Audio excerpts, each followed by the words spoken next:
पवन कि डीजे जब धमकई छै रे रे रे नाचैला छौरी बमकई छै देखी के छौरा सनकई छै कि डीजे जब धमकई छै रे रे रे नाचैला छौरी बमकई छै देखी के छौरा सनकई छै केनी के गाना वाली नाचै छै हाली हाली पूरा देहिया में सेंट ओकर गमकई छै भाई रे कि डीजे जब धमकई छै रे रे रे नाचैला छौरी बमकई छै देखी के छौरा सनकई छै नाचैला छौरी बमकई छै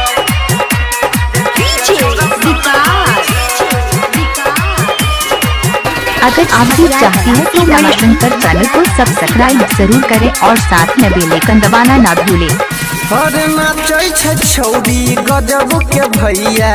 लचकाबै कमर रे और के करो नाही राखै छै छौरिया ई त तनियो डर रे अरे नाचै छै छौरी गजब के भैया लचकाबै कमर रे और के करो नाही राखै छै छौरिया ई त तनियो डर रे लगाबै भोजपुरी खनकाबै छौरी चूड़ी एकरा ढोरही पोले जरलाइटा चमकई छै रे रे रे कि डीजे जब धमकई छै नाचैला छौरी बमकई छै देखी के छौरा सनकई छै नाचैला छौरी बमकई छै अभी आप सुन रहे हैं सीतामढ़ी से माँ दुर्गा म्यूजिक की प्रस्तुति। अरे डीजे वाला लंग कराई देलकई छौरिया खूबे मार रे अरे अनिल परवीन राइटर सोनू करै छै गोली के फायर रे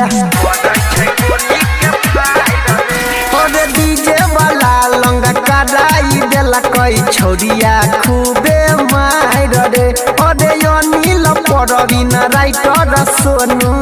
करै गोली के फायर रे खूबे करे छमा छम लेके जीजा के संग छौरी डीजे पर नाचैला फोन कई छै रे रे रे कि डीजे जब धमकई छै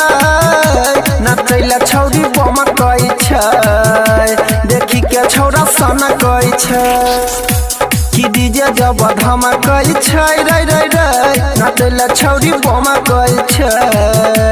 देखी के छौरा सनकई छै केनी के गाना वाली नाचै छै हाली हाली पूरा देहिया में सेंट ओकर गमकई छै भाई रे कि डीजे जब धमकई छै रे रे रे नाचैला छौरी बमकई छै देखी के छौरा सनकई छै 98 1 68 60 472।